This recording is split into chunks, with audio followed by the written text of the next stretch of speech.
صباح الخير عليكم، مرحبا بكم في قناه ناديه كويزين. اليوم جبت لكم طبق، والطبق هذايا بسباس بالجلبانه، وعندنا فيه المقادير تاعو. عندنا دجاج ولا لحم اللي متوفر عندك، عندنا كميه من البسباس، عندنا كميه تاع جلبانه، عندنا حبيبه طوماطيش متوسطه مع نص وحده كونسيرف هكذايا تاع الباطا، وعندنا حبيبه بصل متوسطه مع 4 حتى 5 سنينات ثوم نرحيوهم في الرقيق هكذايا.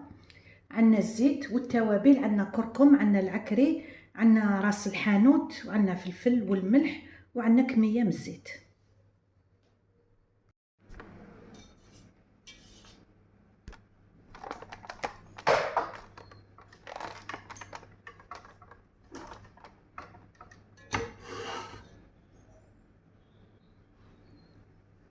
انا عندي هنا طراف تاع الدجاج هنليك، ندير كميه الزيت،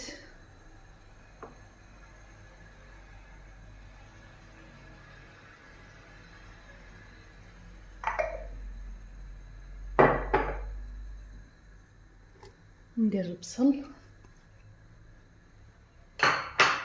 ندير الطوماطيش مع نص مغرفه تاع الطوماطيش،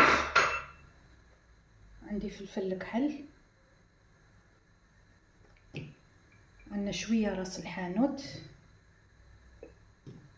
عندنا شويه كركم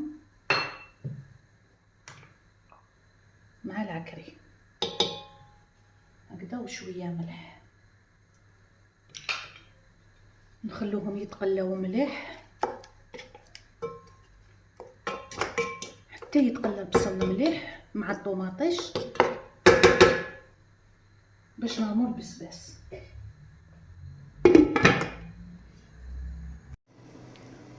انا هنا بعد ما تقلى لي مليح دوك تشوفوا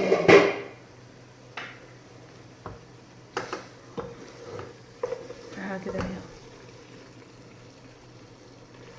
يعني حتى يطيب مليح البصل مع الطوماطيش هذاك هكذايا، باش نمرقو نرمو الخضره تاعنا ونمرقو هكذايا. نمرقو على جهه، ما نطيبوش شويه الدجاج ومن بعد نرمو الخضره. وعلاش الدجاج كي قليناه بزاف راهو دخلو الطياب، يعني دوكا هنايا راهو نص طياب. والجلبانه والبسباس قسمتو هكذايا على زوج باش ما نقسموش على 4، باش كي يطيب لنا ما يطيحش، باش تقعد نص الحبيبات تاعنا باينه هكذايا. وكما نعرفوا البسباس يطلق الماء، ما نمرقوش حتى نغطيو مليح مليح الدجاج هكذايا. دوك تشوفوا كيفاش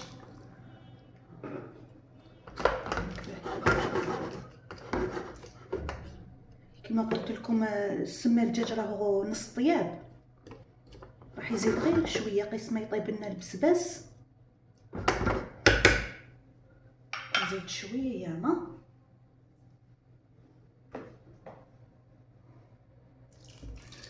هكذايا هكذايا.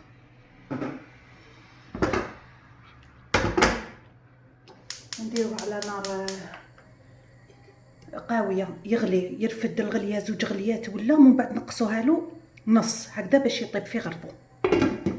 وكما نعرفوا البسباس يطلق بزاف الماء، على هذيك ما غطيتش بزاف، ما غطيتوش بزاف بالماء، خليته هكذايا باين هكذايا، ونخلوه حتى يطيب.